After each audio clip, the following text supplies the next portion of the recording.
முக்கிய செய்தி, சென்னை விமான நிலையத்திற்கு வெடிகுண்டு மிரட்டலானது விடுக்கப்பட்டிருக்கிறது.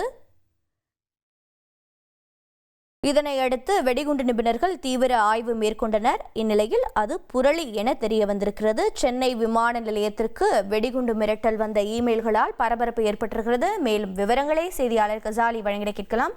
கசாலி வணக்கம், என்ன நிலவரம், தகவல்களை பதிவு பண்ணுங்க. சென்னை மீனம்பாக்கம் விமான நிலைய இயக்குனர் அலுவலகத்திற்கு அதிகாலை மற்றும் காலையில் என அடுத்தடுத்து 2 இமெயில்கள் வந்திருந்தன. இந்த இமெயில்களில் சென்னை விமான நிலையத்தில் உள்ள உள்நாட்டு மற்றும் பன்னாட்டு முனையங்கள் உள்பட விமான நிலையத்தில் பல இடங்களில் வெடிகுண்டு பாதிக்கப்பட்டன. அந்த வெடிகுண்டுகள் வெடித்து சிதறும், இதனால் விமான நிலையத்தை காப்பாற்றிக் கொள்ளுங்கள் என குறிப்பிடப்பட்டிருந்தது. இதையடுத்து பரபரப்படைந்த விமான நிலைய அதிகாரிகள் அவசரமாக பாதுகாப்பு ஆலோசனை கூட்டங்களை நடத்தினார்கள். இதில் வெடிகுண்டு நிபுணர்கள், பாதுகாப்பு அதிகாரிகள் மற்றும் அனைத்து விமான நிறுவன அதிகாரிகள், போலீசார், மத்திய தொழில்படை பாதுகாப்பாளர்கள் கலந்து கொண்டனர். இந்த கூட்டத்தில் ஆய்வுகள் செய்யப்பட்டன. அப்போது பல்வேறு விமான நிலையங்கள் பல பகுதிகளில் ஆய்வுகள் மேற்கொள்ளப்பட்டது. அதில் வெடிகுண்டுகள் எதுவும் இல்லை என்பது அறியப்பட்டது.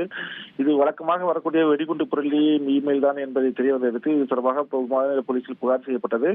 கடந்த 6 மாதங்களுக்கு முன்பு இதே போல்தான் தொடர்ச்சியாக அடுத்தடுத்து தினமும் வெடிகுண்டு மிரட்டல்கள் வந்ததால் அதே போல இது தொடர்ந்து வருவதால் இந்த மெயில் அனுப்பியவர் யார், எங்கிருந்து அனுப்பப்பட்டிருக்கிறது என்பதையும் போலீசார் தீவிரமாக விசாரணை நடத்தினார்கள். இந்த சம்பவத்தினால் சென்னை விமான நிலையத்தில் பரபரப்பு ஏற்பட்டுள்ளது. மேலும் பாதுகாப்பு ஏற்பாடுகளையும் ஒரு முறை அல்லது இருமுறைக்கு சோதனைகள் நடத்தவும் உத்தரவுகள் பிறப்பிக்கப்பட்டுள்ளது. தகவல்களை வழங்கியதற்கு நன்றி கசாலி. ட்ரெண்ட ஃப்ரெண்ட் ஆக்கிக்கோங்க. 2.5 கோடிக்கும் அதிகமான தந்தி டிவியின் சப்ஸ்கிரைபர்ஸ் அண்ட் ஃபாலோவர்ஸ் குடும்பத்துல நீங்களும் இணையுங்க.